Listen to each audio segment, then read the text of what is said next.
Hermanos queridos, que el Señor les bendiga a todos. Estamos muy contentos de verles a todos ustedes en esta tarde aquí entre nosotros. Y voy a pedir a los niños que pueden ya pasar, si quieren, a sus clases, mientras sus padres y ustedes nos quedamos aquí. Gracias al Señor por este tiempo tan hermoso de alabanza, de adoración que hemos tenido. Espero que todos ustedes hayan disfrutado y se hayan dado cuenta de que aquí a quien le cantamos no es a los hombres, aquí no le cantamos a la gente, aquí le cantamos a un Dios vivo, que tiene oídos y oye, que tiene pies y camina, y que tiene ojos y que observa nuestro comportamiento en la tierra. Amén, hermanos. No cantamos a un Dios muerto que por mucho que le grites y por mucho que le alabes, estás perdiendo el tiempo porque no te va a escuchar. Nosotros creemos que Dios se goza cuando nosotros alabamos su nombre. Y creemos que es una oportunidad preciosa la que el Señor nos da previo a la palabra para que preparemos nuestros corazones y podamos recibir lo que Dios tiene preparado para nuestras vidas en el día de hoy. Yo quisiera llevarles a una carta que escribió el apóstol Juan, que se titula así, Primera de Juan, y vamos a poner ahí en la pantalla unos versículos que si ustedes quieren leerlos conmigo, pues estupendo, y si no, presten atención. Decirles que si en algún momento alguien aquí entre nosotros tiene que salir porque vive lejos y a lo mejor se le escapa la guagua y tiene que salir en medio de la exposición de la palabra, no hay ningún problema, usted puede salir cuando quiera. Si quiere dormir incluso puede hacerlo, solamente que no ronque para que no despierte al otro, ¿sí? Es decir, siéntanse con total libertad, cuando usted ya esté cansado y diga, este hombre no termina nunca, pues usted se puede levantar, se puede marchar cuando quiera. Las puertas de la iglesia están abiertas antes y después del mensaje. Por lo tanto, si usted se cansa o quiere salir a hacer cualquier otra cosa tal vez más importante o lo que sea, usted siéntase con total libertad. Aquí no le vamos a tratar mal ni a mirar mal por el hecho de que usted haya dicho yo tengo que salir, así que con toda libertad, ¿sí? Bueno, los versículos que yo voy a leer están ahí en la pantalla, si ustedes lo quieren leer conmigo, dicen así: no améis al mundo ni las cosas que están en el mundo. Si alguno ama al mundo, el amor del Padre no está en él. Porque todo lo que hay en el mundo, los deseos de la carne, los deseos de los ojos y la vanagloria de la vida, no provienen del Padre, sino del mundo. Y el mundo pasa y sus deseos, pero el que hace la voluntad de Dios permanece para siempre. Los que ya tenemos una cierta edad, los que ya pasamos de 20, observamos cómo está el mundo hoy en día y realmente no tiene nada que ver con los años atrás, cuando vivíamos en otros lugares, cuando el mundo era completamente diferente al mundo que hoy en día vemos. Y no hay que ser ni cristiano, no hay que ser muy listo para darnos cuenta de que nuestro planeta, nuestro mundo, está enfermo, está en coma, como yo he dicho en otras ocasiones. El mundo está lleno de personas vacías, huecas, que no tienen un tema, digamos, serio de conversación. La corrupción se ha apoderado de todas las estructuras sociales, políticas, incluso también, como no, espirituales o religiosas. Da igual a dónde vayas. Saben que este año nosotros hemos viajado muchísimo por muchas partes del mundo, por varios continentes, y en todas partes ves corrupción, celos, envidia, injusticias, una falta de empatía con los que sufren terrible, ¿verdad? Un afán de poder, nadie quiere soltar la poltrona, nadie quiere soltar la silla, todos se agarran y se afianzan, y si hay que cambiar leyes se cambian, y bueno, todos conocemos, ¿verdad? Algunos dirán, bueno, pero en Israel, que tú vas tanto allí, ¿será diferente? Es igual, es exactamente igual. No se ponen de acuerdo, unos dicen blanco, unos dicen negro. Si observas, por ejemplo, la televisión, te das cuenta que lo ridículo, lo absurdo, lo chabacano, lo vulgar, es lo que vende, es lo que atrae a las multitudes. Ya no hay principios, ya no hay valores absolutos, sino que todo es, permítame la expresión, viva la pepa, ¿no? Que cada uno se busque la vida como pueda. Se ha perdido el respeto a las autoridades, el respeto a los padres, el respeto a los maestros, el respeto a todo. Ya no hay vergüenza. Al contrario, se presume, ¿no?, de que cuanto más corrupto, más sinvergüenza, más mentiroso, más manipulador soy, eso es lo que vende, eso es lo que hoy en día, digamos, que está de moda. La hipocresía, la falsedad, El amor al dinero, que dice la Biblia que es la raíz de todos los males, se ha extendido por toda la faz de la tierra. Y vemos que la televisión es todo mentira. Es todo mentira. El cine es mentira. La política es mentira. La publicidad que nos venden es mentira. Vivimos en un mundo donde la mentira se ha apoderado de todos los extractos habidos y por haber. Y algunos aman ese mundo. Y algunos creen en su ignorancia, en su ceguera espiritual, en su falta de discernimiento. Piensan que el mundo va a cambiar. Sí, es verdad que va a cambiar, pero a peor. Hace 2000 años, un hombre llamado Jesucristo, nacido en un pequeño pueblo llamado Belén de Judea, dijo que en los últimos tiempos la maldad se multiplicaría. Y lo estamos viendo. Es verdad que siempre ha habido maldad, pero como en estos últimos tiempos, jamás. Jamás. Hace unos días ayudé a un niño que se le había perdido una pelota en un tejado y estuve allí con él con un palo y cuando la recibió, la cogió y se fue.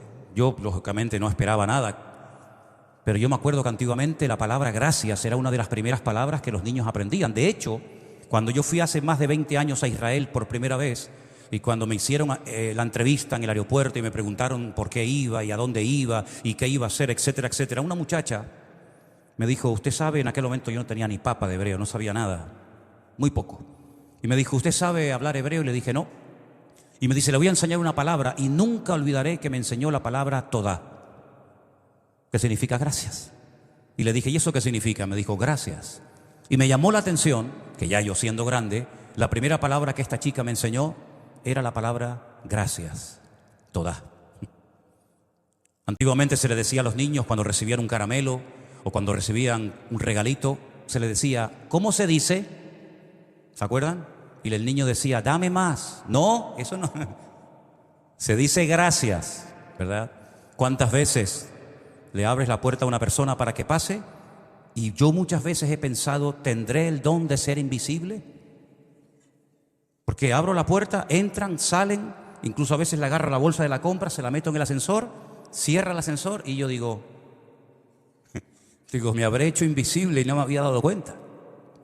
Ese es el mundo en el cual nosotros vivimos hoy en día. Sí, mucho teléfono, mucha tecnología, mucha ciencia, mucho avance, pero en cuanto a principios, en cuanto a moral, parecemos auténticos salvajes. Una selva, sálvese quien pueda, ¿verdad? ¿Y la iglesia? ¿Y los cristianos? Porque se supone que los cristianos, da igual si son evangélicos, católicos o del grupo que persean, supongo que los cristianos tendrían que ser diferentes, ¿no? Pues ¿me dejan que les diga algo? A veces no hay mucha diferencia. A veces no hay ninguna diferencia. El mismo amor al dinero, el afán, los celos, la envidia, el quítate tú para ponerme yo, exactamente igual. A nivel general, cuando hablamos de la iglesia, de los cristianos del siglo XXI. Ya pasamos desapercibidos los cristianos. No es como antaño, que donde llegaba, aunque fuera uno, decían, ahí viene el que trastorna el mundo, y ponían a una ciudad a temblar porque decían, cuidado que viene el apóstol Pablo, cuidado que viene el apóstol Pedro, cualquier otro personaje. Hoy en día los cristianos, la inmensa mayoría de las veces, pasan desapercibidos. ¿Piensan ustedes que el nivel moral en la iglesia es mayor que el del mundo? ¿Sí? ¿Piensan ustedes que no hay envidia y celos e inmoralidad e hipocresía entre los cristianos? Exactamente igual que en todas partes. ¿O es que los cristianos no son seres humanos? ¿Verdad? Cuando Pablo escribía antaño aquellas epístolas y hablaba de celos, de envidias, de borracheras, de mentiras, de ira, de lujuria, ¿a quién les escribía Pablo? ¿A inconversos? ¿A templos paganos de la época? Le escribía a comunidades cristianas.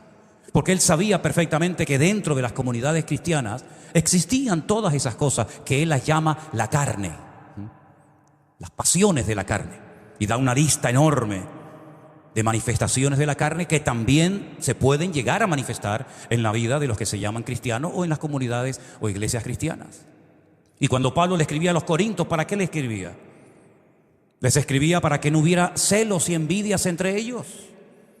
Y les llamaba niños, y les llamaba inmaduros, y les llamaba carnales, a gente que llevaban años convertidos. y que se habían convertido muchos de ellos con él. Y cuando le escribía a los efesios y a los tesalonicenses y a los colosenses, etcétera, etcétera. Y cuando leemos el libro del Apocalipsis y se le escribe a las 7 iglesias, ¿para qué se les escribe? ¿Para qué se les confronta? Bueno, quitando una, que era la iglesia de Filadelfia, a todas las demás, el Señor les exhorta, les reprende, les sacude la conciencia para ver si hay alguna posibilidad de que se despierten. Y como le decía aquella, tienes nombre de que vives, pero estás muerto. Y habéis dejado vuestro primer amor, y habéis seguido la doctrina de aquellos que se llamaban los nicolaitas de aquella época, etcétera, etcétera. Y a la última, ¿qué le dijo? Te vomitaré de mi boca. Porque ustedes tienen un concepto demasiado distorsionado de la realidad que yo observo en vuestras vidas. Ellos decían, nos hemos enriquecido, de ninguna cosa tenemos necesidad. Y el Señor dice, pobres, ciegos, desnudos, desventurados, miserables, que llevo un rato tocando a la puerta de la iglesia, metafóricamente hablando, y nadie se ha percatado de que yo ya no estoy entre ustedes. Es decir, que lo que le va a pasar y lo que vamos a ver en los cristianos del siglo XXI ya viene sucediendo desde los primeros días, desde el primer siglo de la era cristiana.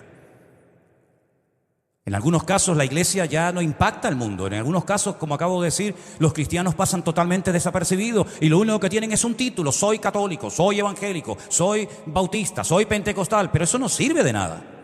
Eso no sirve de nada si luego con tu vida, con tu testimonio, no respaldas tus palabras, no respaldas dicho título. En esta carta de Juan hay una parte en la que él dice, el que dice que cree en él debe andar como él anduvo. Ser cristiano no es un título que recibimos en una pila bautismal a los 15 o 20 días de haber nacido. Ser cristiano no es un título, una medalla que nos colgamos al cuello como cualquier otra cosa, sino ser cristiano es un modelo, es un estilo de vida, es una forma de vivir completamente diferente a la que hemos leído esta noche. El mundo, con sus pasiones, con sus vanaglorias. Permítame la expresión. A mí no me gusta este mundo. No sé si a ti te gusta. Pero a mí no me atrae lo más mínimo, sinceramente. No me atrae lo más mínimo este mundo. A veces me siento como un bicho raro. No me llenan sus conversaciones, no me llenan los programas que veo en televisión cuando yo digo, pero esta muchacha, ¿qué es lo que ha hecho en la vida?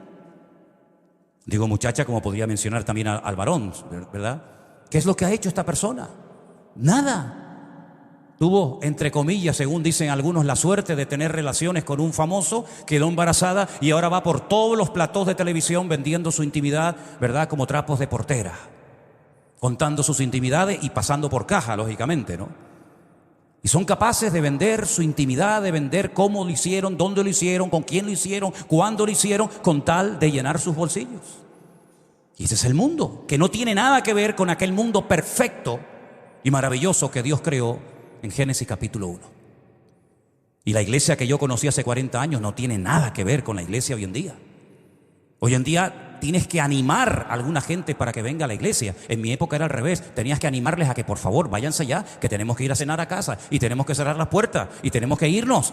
Hoy en día es al revés, ¿verdad? Y hemos visto cómo todo ha ido cambiando y todo ha ido cambiando. Y nosotros, si no nos damos cuenta, podemos ser atrapados y arrastrados por esa corriente.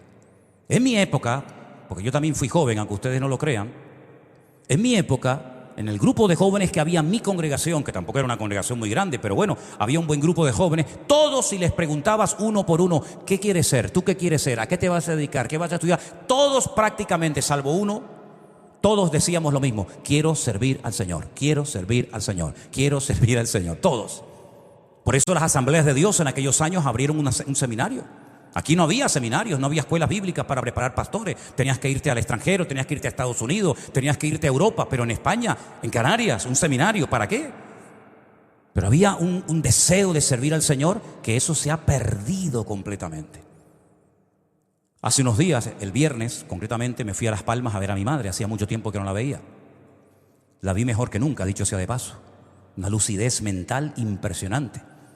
Cuando íbamos, que fui con Priscila y con Matías y con el chiquitín, pues pensábamos que se nos iba a hacer largo, ¿no?, el tiempo allí con ella, pero fue todo lo contrario.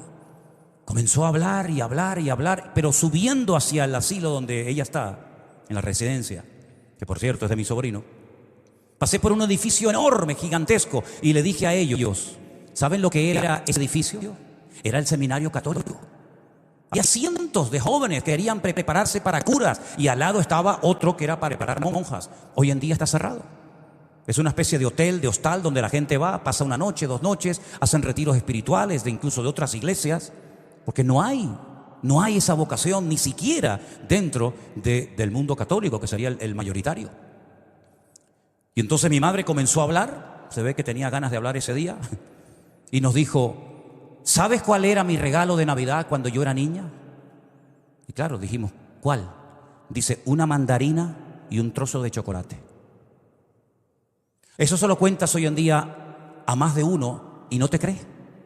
Mi madre durante años recibió, si es que recibía, una mandarina y un trocito de chocolate como regalo de Navidad.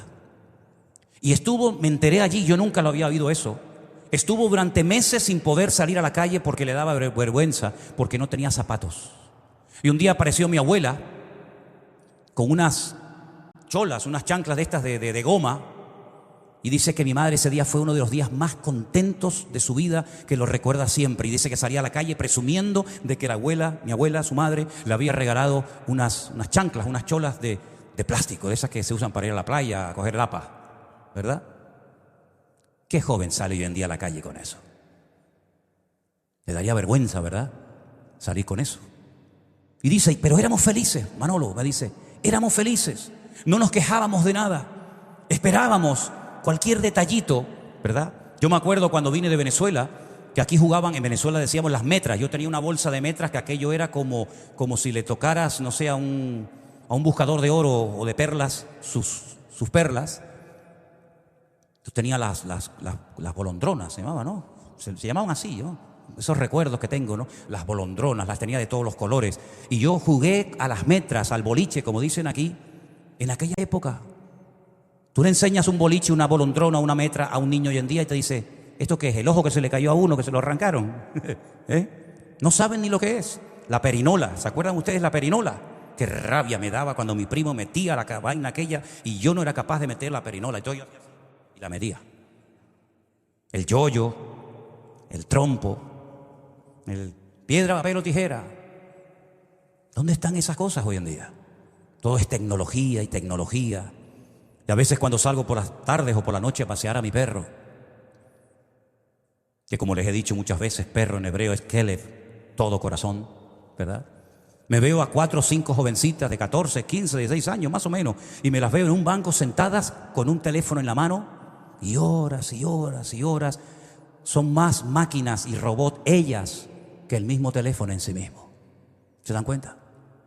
El mundo ha cambiado completamente y por supuesto la iglesia también. La iglesia también ha cambiado. La realidad con la que nos encontramos hoy en día, los pastores y los cristianos, es tremenda, ¿no?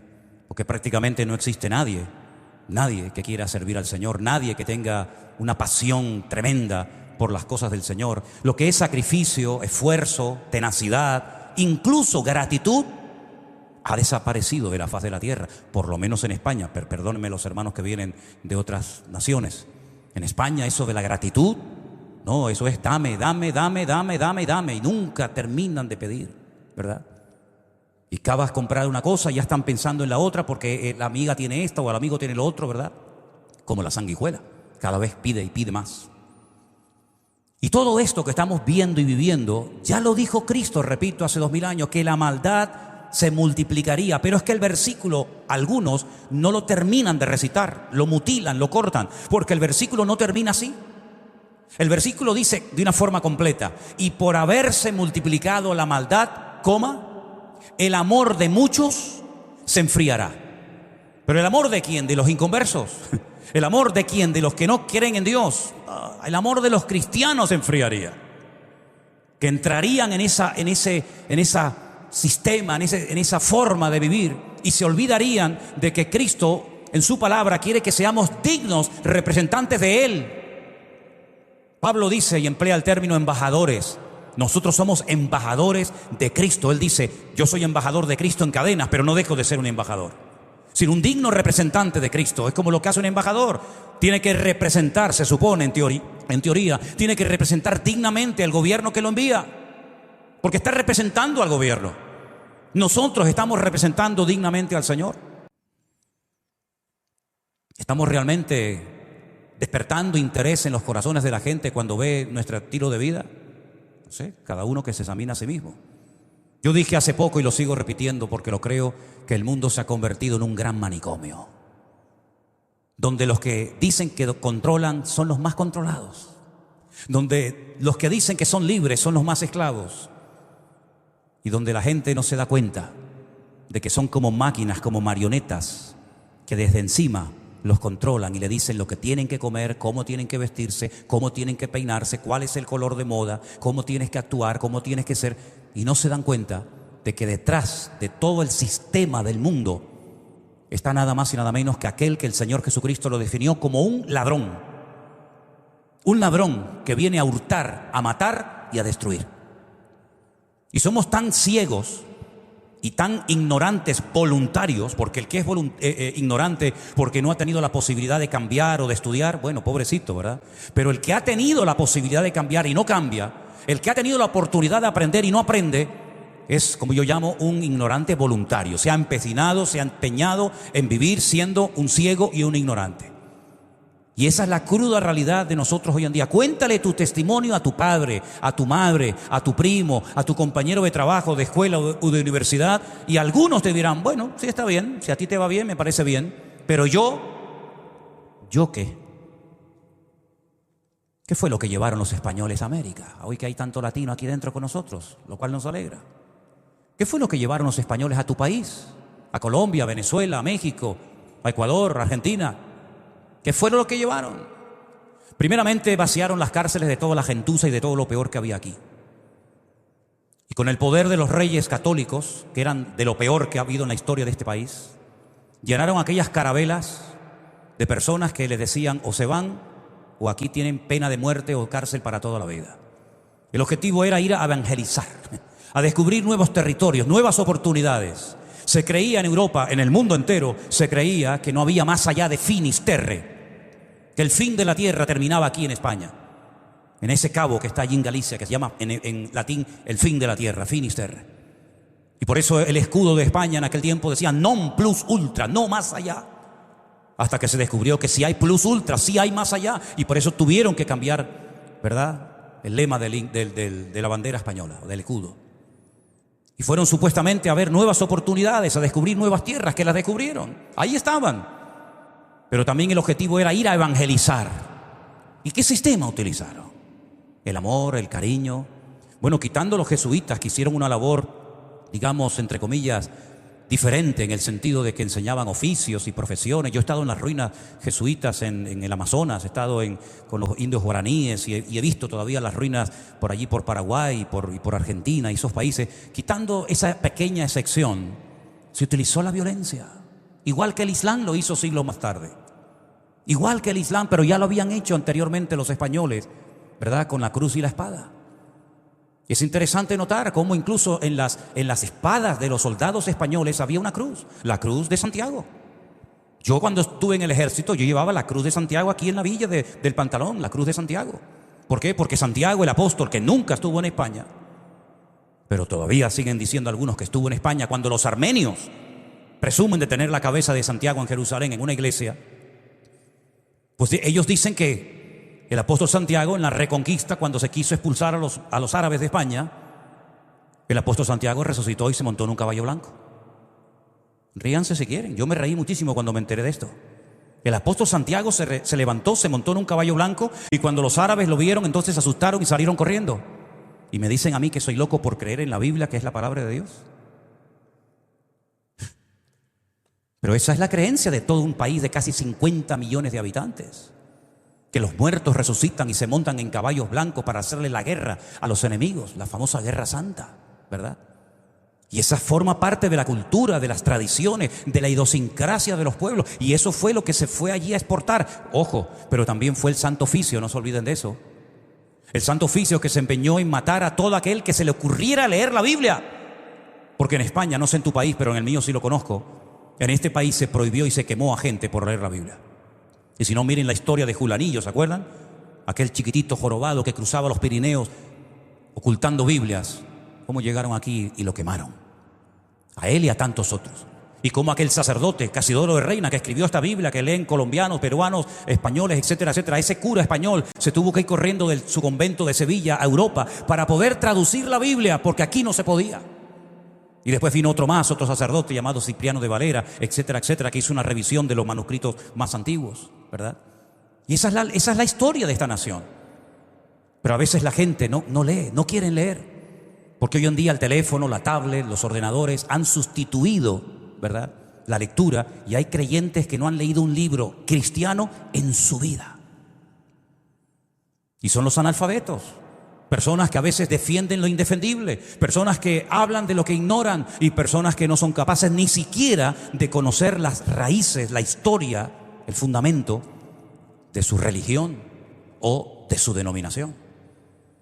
Y por eso dice Juan, inspirado por el Espíritu Santo, no améis al mundo, porque no habla del planeta Tierra, no habla de los pajaritos, ni de las gaviotas, ni de las ballenas, no, habla de un sistema completamente antagónico, completamente opuesto al cristianismo. ¿Por qué? Porque el cristianismo es hablar verdad. El mundo dice, no existía en mi época lo que se llamaba la mentira piadosa. Yo no sé de qué siglo son ustedes, pero en mi época se llegó incluso a decir que hay dos tipos de pecado. Ustedes tienen que saberlo. Era el pecado venial y el pecado mortal. Y la mentira entraba dentro del pecado venial. Cuando la Biblia dice que los mentirosos no entrarán en el reino de los cielos, pero tampoco los adúlteros y esto y aquello, y da una lista enorme. Y también pone a los que se empecinan en defender mentiras como si fueran verdades. Y el Señor dice, no amen al mundo, es decir, no amen ese modelo, ese estilo de vida donde la promiscuidad sexual es lo que vende. Vete a muchos lugares hoy en día, cualquier instituto, cualquier universidad, cualquier escuela, y pregúntale, ¿cuántas chicas aquí conservan su virginidad antes de casarse? Vete a algunas iglesias y haz esa pregunta. Vete a algunos campamentos cristianos y se te ocurre hacer esa pregunta. Te vas a llevar más de una sorpresa, ¿eh? Antiguamente la virginidad era algo que era el tesoro de una mujer. Eso hoy en día ya no vende. Las drogas es lo más normal del mundo para muchas personas. Y se olvidan de que detrás de esa sustancia, de esos efectos, está la muerte esperándote. Y los que han estado en ese infierno saben perfectamente de lo que estoy hablando. Y te encuentras hoy en día aquí en Tenerife, aquí en esta ciudad, aquí en lo que llaman primer mundo, que nunca he sabido eso de primer mundo, tercer mundo, nunca he sabido mucho eso. Yo siempre pensaba que era un solo, pero ya han inventado varios mundos. Vete a la plaza de Tomecano una noche y te vas a encontrar a personas que ya tienen más de 40 y 50 y 60 años. Y empezaron a tontear con aquellas sustancias, con aquellas cosas. El otro día, a las 8 de la mañana, que salía a pasear el perro, un muchacho ya había comprado 5 cervezas en el supermercado y ya empezó a las 8 de la mañana a meterse en el cuerpo 5 cervezas. Y cuando llegue a las 2 de la tarde, imagínate tú lo que lleva dentro del cuerpo, una bomba. Y nosotros como cristianos, si no marcamos una diferencia, si no somos diferentes a la hora de comportarnos, de hablar y de vivir, entonces, ¿cómo somos capaces de utilizar un título que no coincide con nuestro estilo de vida? No améis al mundo, porque dice aquí, todo lo que está en el mundo, la vanagloria, los deseos de los ojos, los deseos de la carne, dice, es pasajero. No sirve absolutamente de nada, no permanece en el tiempo, sino más bien todo lo contrario. Y por eso la Biblia dice que en algunos casos puntuales puede haber creyentes, puede haber cristianos que pueden llegar a estar cauterizados y ser esclavos. Déjenme llevarles a 2 salmos preciosos del Antiguo Testamento, lógicamente, como es el 125 y el 126. Miren lo que dice el Salmo 125. Yo lo leía esta semana y me impactó muchísimo. Dice así: los que confían en Dios son como el monte de Sión, que no se mueve, sino que permanece para siempre. ¿Por qué Dios nos compara a los que confiamos en Él con un monte? Con una montaña que en este caso tiene nombre, el monte de Sión. Yo he estado muchas veces en el monte de Sión, docenas de veces. Porque no solamente está el monte de Sión en Jerusalén, sino que hay otro salmo que dice: y como Jerusalén tiene montes alrededor de ella, así está el Señor alrededor de su pueblo desde ahora y para siempre. Es una ciudad que está sobre un monte prácticamente, y alrededor hay un montón de montes, y uno de ellos es el monte de Sión. El monte de Sión es muy mencionado en la Biblia. Y en el monte de Sión, cuando yo llevo a los grupos, los llevo fundamentalmente, aparte para que vean la vista, los llevo para enseñarles dos cosas: el aposento alto, o lo que se llama el cenáculo, que es el lugar donde Jesús partió el pan y el vino. Allí está, en el monte de Sión. Y en ese lugar fue donde la iglesia se reunió toda una noche orando, porque Pedro estaba en la cárcel y probablemente Herodes al día siguiente lo iba también a matar. ¿Se da cuenta? Entonces yo llevo a la gente para que vean el lugar donde Jesús pasó la última cena, donde le dijo a sus discípulos: hay uno entre vosotros que me va a entregar. Y todos se asustaron y le dijeron al maestro: seré yo, salvo Juan, que dijo: ¿quién es, Señor? Y allí fue donde Jesús le dijo: Judas, escucha, date atento, lo que tengas que hacer hazlo pronto, Si me tienes, no se lo dijo así, pero como lanzándole la indirecta de como sé que me vas a entregar, no tardes, vete, si yo ya estoy preparado para esto, así que sal pronto. Fue en ese lugar, y a la gente yo lo llevo a ese lugar para que lo vean. Y fue en el día de Pentecostés, 50 días después de la muerte del Señor Jesucristo, que fueron llenos del Espíritu Santo en ese lugar, en esa casa, en el monte de Sión, cenáculo o aposento alto. Y entonces Pedro dice que, lleno del Espíritu Santo, se pone de pie y comienza a hablar un discurso espectacular, dando una explicación coherente y bíblica de lo que allí había ocurrido. Y dice: hermanos, Dios levantó al Señor de entre los muertos. Y dice, y no se refería a nuestro rey David, cuya tumba todavía hasta este día está entre nosotros. ¿Y por qué mencionó la tumba de David?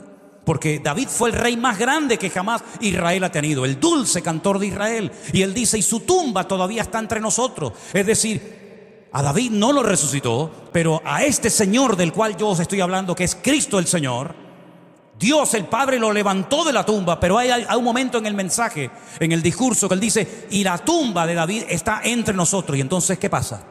Bajamos las escaleras, y cuando ya llegamos al pie de la calle, les digo: hermanos, entren conmigo, por favor. Mujeres por la izquierda, es así la costumbre. Hombres por la derecha, síganme por favor. Y cuando llegan al final, ven el ataúd, la tumba del rey David. ¿Qué te parece? Eso de que tenemos una fe ciega, una fe loca, nada comprobable, como que nos volvemos tontitos. No, al contrario. Nuestra fe se puede comprobar. De fe tontita y ciega nada, Aquí se pueden ver y tocar las cosas, Y entonces allí en el monte de Sión está la tumba del rey David y está el aposento alto, en el monte de Sión. Pero ¿qué es lo que ocurre? En el Salmo 125, pónmelo otra vez que lo hemos leído recién, dice que los que confiamos en Dios somos como el monte de Sión, que no se mueve. Jerusalén ha sido destruida docenas de veces. Y la costumbre era destruir y construir encima. Por eso cuando yo llevo a la gente hoy en día a Jerusalén, les digo: la ciudad de Jerusalén que estás viendo no es la Jerusalén de la época de Jesús. Tenemos que bajar. Y podemos ver la Jerusalén de los bizantinos, la Jerusalén de los asmoneos, la Jerusalén de los romanos, porque hay un montón de ciudades de Jerusalén enterradas por ahí abajo. Porque han ido construyendo encima y se ha ido modificando. Hermanos, les digo, cuando vean estas murallas tan bonitas, que tienen un perímetro de aproximadamente 4,5 kilómetros con 7 puertas, por las cuales se puede entrar y salir excepto por una. Estas murallas no las conoció Pedro, ni Juan, ni Santiago, ni Tomás, ni el mismo Cristo, porque son murallas construidas por Sulimán el Magnífico en 1500 y pico. En el siglo XVI. No tienen nada que ver las murallas de hoy en día con las murallas de la época de Cristo, porque incluso eran más grandes las de la época del Señor Jesús, y estas son más pequeñas. Es decir, la ciudad ha ido cambiando completamente, pero el monte de Sión siempre está en el mismo sitio. ¿Se dan cuenta? Es como Tenerife. Cojan ustedes fotografías de hace 30, 40, 50, 100 años. El otro día me enseñaron una fotografía de Santa Cruz de Tenerife. Nada, no era nada, todo platanera por todas partes, pero el Teide siempre ha estado en el mismo sitio. Nunca se ha movido de ese lugar, y espero que no se mueva nunca. Así son los que confían en Dios. Tienen estabilidad. Cambian las modas, cambian los gobiernos, cambian los países, cambia todo, pero hay firmeza, como el monte de Sión, si lo prefieren, como el Cerro del Ávila, como el Teide, ponle el nombre que más te guste, pero eso es a lo que apunta este salmo, a enseñarnos que los que confiamos en Dios podrán venir tormentas, por supuesto, y podrán venir dificultades, pero tenemos una estabilidad, tenemos una firmeza, y por eso se nos compara con el monte de Sión. ¿Lo entienden, hermanos? Fácil de entender, no hay problema en esto. Sabiendo que se nos compara los que confiamos en Dios con el monte de Sión, vengan conmigo al 126.1 y van a ver ahora cómo vas a entenderlo de una forma diferente a esa lectura superficial que muchos hacen en la multitud de ocasiones. Cuando nuestro Dios hiciere volver la cautividad de Sión, es decir, de nosotros, los que confiamos en Dios, ¿sí o no? Si los que confían en Dios son como el monte de Sión, y dice la Biblia en el Salmo 126.1, que cuando el Señor hiciere volver la cautividad de nosotros, por eso dice Sión, ¿cómo vamos a hacer entonces? Seremos como los que sueñan. Nuestra boca se llenará de risa y nuestra lengua de alabanza. Y entonces dirán entre las naciones: grandes cosas ha hecho el Señor con estos, grandes cosas ha hecho el Señor con nosotros. Estaremos alegres. Dele un fuerte aplauso a Él en esta noche y dígale: gloria a Dios, Señor, aleluya. No hay mal que dure 1000 años. El Señor promete sacarnos de la cautividad. ¿Y de dónde viene este concepto de cautividad? Porque ustedes saben que a veces hay términos y expresiones bíblicas que no son de un lenguaje común, cotidiano. Bueno, cuando un ejército controlaba a otro y lo vencía, hacía una procesión. ¿Quién no sabe lo que es una procesión? Todos hemos visto y todos hemos participado, ¿o no?, de procesiones. Yo me acuerdo cuando vivía en Venezuela, me levantaba mi madre de madrugada allí en Chacao, donde vivíamos, y nos llevaba a ver aquellas procesiones. Que madre querida, llevar a una criatura como yo tenía en aquellos años, 7, 8, 9, 10 años, a esas procesiones de madrugada, así me marcaron toda la vida aquellas vainas tan raras. Cuando pasaba aquel hombre, yo lloraba, me acuerdo, todavía lo recuerdo como si fuera ahora mismo. Pasaba una estatua amarrada a una columna y pasaba. Pero lo peor era cuando ya había pasado unos cuantos pasos y le miraba toda la espalda ensangrentada. Le decía: pero mamá, ¿qué le han hecho? ¿Qué ha pasado? Dice: este es el Señor Jesús. Y yo: ¿el Señor Jesús? Pero si en diciembre lo pusimos. Sí, mi madre tenía un Señor Jesús con las manitas así, y ahora ya lo han matado. Pero luego pasaba una virgen con pelo natural, no sé cómo se llamaba, la Dolorosa, la Magdalena, yo no sé, una de esas. Pasaba con puñales, con espadas en el pecho, ¿no?, del dolor tan grande. Y claro, llevar a una criatura de madrugada, ¿verdad?, con la infancia tan bonita y feliz que yo tuve, verlo a ver aquel espectáculo, ¿verdad?, tremendo. Y quedábamos impactados por lo que habíamos visto. Pero dice la Biblia que todas nuestras ataduras y todos nuestros temores y todos nuestros complejos y todos nuestros nudos y todo lo que tú quieras, el Señor lo va a quebrar. Y cuando lo haga, dirá a la gente: grandes cosas ha hecho el Señor con estos. Porque la gente lo verá, no pasará desapercibida la obra de Dios. Lo que nosotros hacemos puede ser que nadie te diga ni gracias, puede ser que ni se note lo que has hecho, pero lo que Dios hace, mi querido hermano, es eterno, permanece para siempre, y nada ni nadie lo puede detener. ¿O es que acaso la gente no sabe que hay un sol? El ateo, cuando mira al sol, lo mira igual que yo, que soy cristiano. O la luna preciosa que hemos tenido en estas noches, no sé si os habéis dado cuenta. Cuidado, no mire mucho la luna, a ver si te vas a quedar lunático. La obra de Dios, nada ni nadie la puede detener. La obra de Dios trae alegría al corazón, porque dice que Él llenará nuestra boca de risa y seremos como los que sueñan. Volvernos locos, pero en el buen sentido de la palabra, para nuestro Dios. Así que el mundo, a mí personalmente, no sé a ustedes, a mí no me atrae absolutamente nada. Es verdad que el mundo tiene muchos juguetes y muchos atractivos, Y aparte los medios de comunicación, moviendo miles y millones de euros o de dólares, pues intentan venderte sus productos y sus cosas. Pero ¿sabes? No me atrae lo más mínimo. Porque todo es vanidad, vanidad de vanidades, dijo el predicador. Y nosotros tenemos que tener esa estabilidad, esa fe, esa confianza en Dios, sabiendo que las cosas cambian, pero la palabra de Dios permanece para siempre. ¿Qué les dije yo hace unos meses atrás? No tiren la ropa antigua, porque en algún momento te la vas a tener que volver a poner. Los pantalones de campana, ¿se acuerdan ustedes de los pantalones? Cuanto más grande era la campana, más moderno eras. Después vinieron los pantalones, ¿cómo lo llaman? De tubito, eso, ¿no? Y tú dices, bueno, guarda el de campana, guarda el otro, porque llegará el momento mismo que vas a tener que sacar uno del armario y volver a poner el otro, ¿te acuerdas? Yo veo las fotografías de mi madre, aquellos peinados de los años 60. Yo digo, pero ¿cómo no le daba vergüenza salir hacia la calle? Mi madre tenía un montón de cabezas, no se la había cortado a nadie, sino eran cabezas de corcho con un montón de pelucas, porque se puso de moda que las mujeres tienen que tener un montón de pelucas, ¿verdad? La rubia, la morena, la pelirroja, la de pelo así, la del pelo asado, ¿verdad? Todas las modas cambian, queridos hermanos. Fuimos a comer el viernes a un restaurante allí con mi sobrino y había en la pared, ¿saben?, un teléfono. Y yo cuando lo vi, para mí era tan normal ver aquel teléfono de ruedas. Algunos dirán, Sí, había una cosa que se llamaba teléfono, que movías unas ruedas. Incluso aprendimos a hacer llamadas sin mover la rueda. Nosotros hacíamos llamadas sin mover la rueda. Y a Ejército le pasaron muchas facturas de conferencias que yo hacía. A veces me daba por llamar mucho a Galicia, no sé por qué, ¿sabes? Me metía en las oficinas, ya todo esto ha prescrito, por eso lo cuento, ¿no? Pero me metía en las oficinas y entonces el cero era 10 veces, 1, 2, 3, 4, 5, 6, 7, 8, 9, 10, ¿verdad? Y hacíamos llamadas a larga distancia.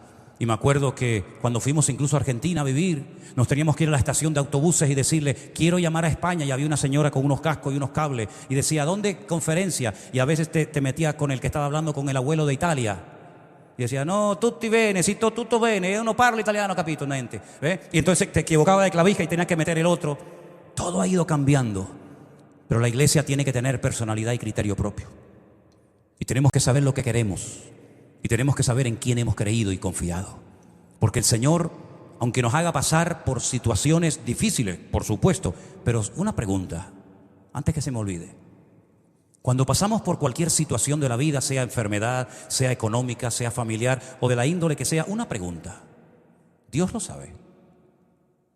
¿O está tan ocupado con las galaxias, con las estrellas, con el firmamento, que dice, ay, me olvidé de, a ver qué está haciendo? ¿Lo sabe Dios, sí o no? Una pregunta, ¿y lo permitió Dios, sí o no? Porque yo veo en la Biblia que hasta un señor con unos problemas de demonios terribles le tuvo que pedir los demonios permiso al Señor para poder entrar en una piara de cerdos. Es decir, que el diablo no puede hacer lo que le da la gana. Los que amamos a Dios, todas las cosas nos ayudan a bien. Y es el Señor el que permite o el que impide, el que dice, hasta aquí puedes llegar, pero no te pases de aquí.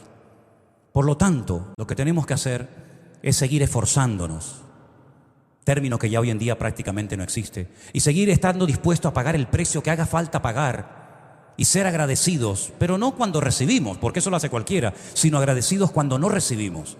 Agradecidos cuando no recibimos tal vez lo que queríamos recibir o pensábamos que teníamos que haber recibido y lo recibió otro tal vez. Y mantener la actitud, claro, escuchen una cosa, yo los estoy mirando a ustedes. Y ustedes me están mirando a mí. Y sé que detrás de estas cámaras hay miles de personas en San Francisco, en Las Vegas, en todo el mundo que nos están viendo. Pero les digo una cosa, yo sé lo que es predicar a sillas vacías. Y al primero que le estoy predicando, ¿saben a quién es esta tarde? Díganlo. A mí. Porque a veces me han dado ganas de coger a uno por el cuello y retorcérselo como las gallinas, ¡Pastor! No, ni pastor ni vaina. Así como te lo digo. Y por eso tengo que meterme todo esto en la cabeza y no permitir que las circunstancias me cambien. Porque yo fui muy malo y sé pecar muy bien. Y tuve 4 demonios en mi cuerpo viviendo durante años. Y sé cómo eran y lo que me hacían. Usted dirá, bueno, yo no creo en eso, a mí me da igual lo que usted crea, señora. Créame, con 61 años que tengo me da exactamente igual si ustedes me creen o no. Yo sé lo mal que lo pasaba y yo sé las pesadillas que tenía. Y yo sé las horas y horas y días, semanas y meses que me estuvieron poniendo cables en la cabeza y amarrándome con camisas de fuerza, creyendo que estaba loco, hasta que me echaron a patadas de una clínica en Las Palmas, diciéndole a mi padre: no me lo traiga más porque voy a terminar más loco que él. Sé lo que es todo eso. Y por eso, cuando leo estos salmos, el Señor llenará mi boca de risa. Hermanos, yo hace años que no río como tengo que reír. Pero es que antes de reír hay que llorar para que se valore la risa. Si tú te has todo el día riéndote, hay un momento que no la valoras, pero es que antes de reír hay que llorar. Incluso hay una sensación rara que es llorar riéndote. ¿La habéis tenido? Pero les voy a decir lo más maravilloso que yo he experimentado en mi vida, y es reírte soñando. ¿Verdad, Elena? Reírte soñando, no hay sensación en el mundo que se pueda comparar. Y cuando te cuentas chistes en sueños que nunca te ha contado nadie y te ríes por ello, eso ya no tiene ni palabra ni calificativos. Hermanos, Dios llenará nuestras bocas de risa. Y vamos a terminar este año en la más rotunda y contundente victoria, porque nuestro Dios nos va a llevar de gloria en gloria, de victoria en victoria, de triunfo en triunfo y de bendición en bendición. En el nombre de Jesús Todopoderoso, aleluya. Y el diablo no va a poder con nosotros, ni con nuestras vidas, ni con los nuestros. Así que, mis queridos hermanos, este es el mensaje que yo tenía para ustedes. Usted quiere seguir viniendo aquí, Dios le bendiga. No quiere venir más, Dios le bendiga. ¿Le gustó? Dios le bendiga. ¿No le gustó? Dios le bendiga. No he estado aquí para entretenerles a ustedes. He estado aquí primero para predicarme a mí este mensaje, porque yo no tengo pastor. A mí no me predica nadie, me predico yo mismo, ¿sabe? Así que cierre sus ojos si quiere y dígale al Señor: Señor, yo volveré a sonreír a carcajadas al ver la gloria y la obra de Dios en mi vida. Yo, Señor, seguiré viendo tu gloria y sintiendo tu presencia cada día en mi vida, porque tú vives y yo te conozco y sé en quién he depositado mi fe. Señor, gracias te damos por tu palabra, que es una maravilla.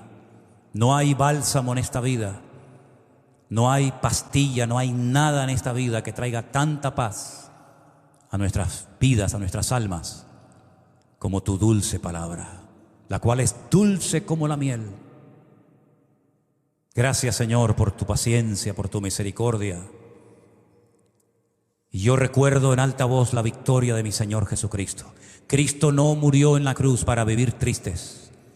Nuestro Señor Jesucristo no se dejó flagelar y crucificar en una cruz para vivir con una absurda resignación y decir: esto es lo que toca, esto es lo que hay. No, mi hermano. Cristo vino para dar libertad a los cautivos, para dar vista a los ciegos y para sacar de las cárceles de opresión a todos aquellos que necesitan ser excarcelados.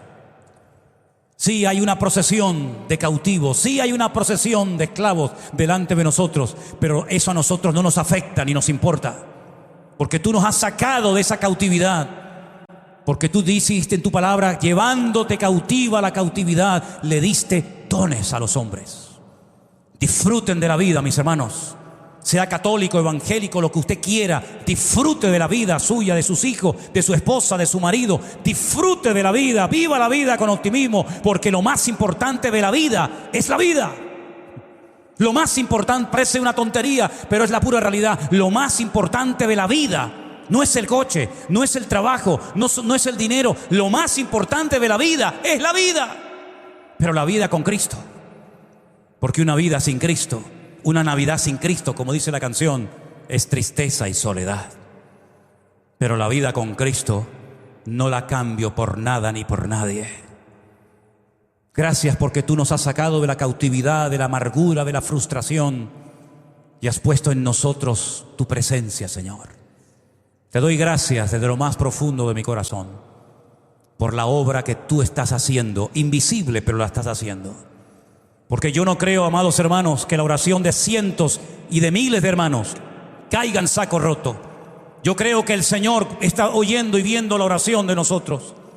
Y cuando el viernes nos juntemos para orar y buscar el rostro del Señor en ayuno y en oración, yo creo que eso no va a pasar desapercibido, sino que Dios está viendo que nos estamos esforzando. Y la Biblia honra a los que le honran y bendice a los que se esfuerzan. Por eso en el nombre de Jesús desde ahora mismo proclamamos la victoria del Rey de Reyes y Señor de los Señores. Y no nos vamos a dejar amedrentar por nada ni por nadie, porque mayor es el que está en nosotros que el que viene contra nosotros. Di conmigo: yo soy como el monte de Sión. Aunque nunca hayas estado en él, dilo conmigo, por favor. Ponte de pie, dilo conmigo. Levanta tu mano, di: yo soy como el monte de Sión. Dígalo fuerte, quiero oírle, por favor, quiero oírles. Yo soy, Señor, como el monte de Sión, que no se mueve, sino que permanece para siempre. Dígalo, iglesia: yo soy como el monte de Sión, que no se mueve, sino que permanece para siempre. Y tú llenarás mi boca de risa, y yo viviré en victoria, y las cadenas se rompen, y los demonios huyen, y soy libre, libre en el nombre de Jesús. ¡Aleluya! Libres en el nombre de Cristo.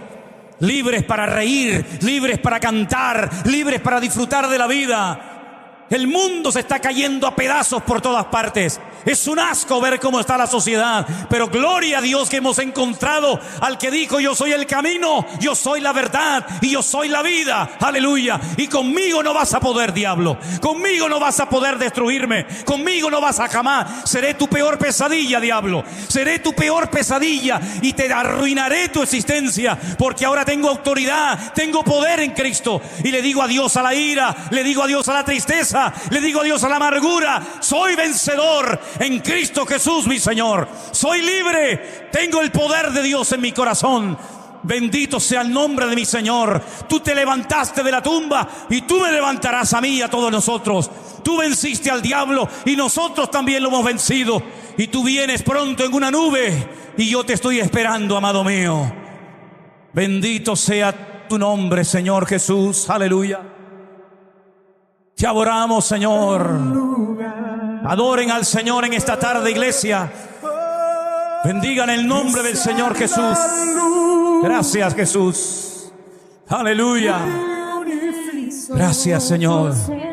Te adoramos, te adoramos. Cristo vive. Vamos a poner la letra de esa alabanza, por favor, para cantarla a toda la iglesia en esta tarde.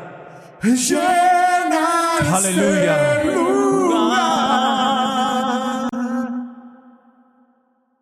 Santo Jesús. La luz. Amén. Libertad compraste en Sí, la Señor. cruz. Amén. Amén. Aleluya. Que tu reino venga, Señor. Llena este lugar. Llena este lugar. Haz tu voluntad, Jesús. Sea la luz. Sea la luz en mi vida. Dígalo al Señor. Sea la luz. De mis ojos, Jesús. Gracias, Jesús. Gracias, Señor, amado mío. Purifica Gracias. mi corazón. Llena este lugar, Señor. Llena este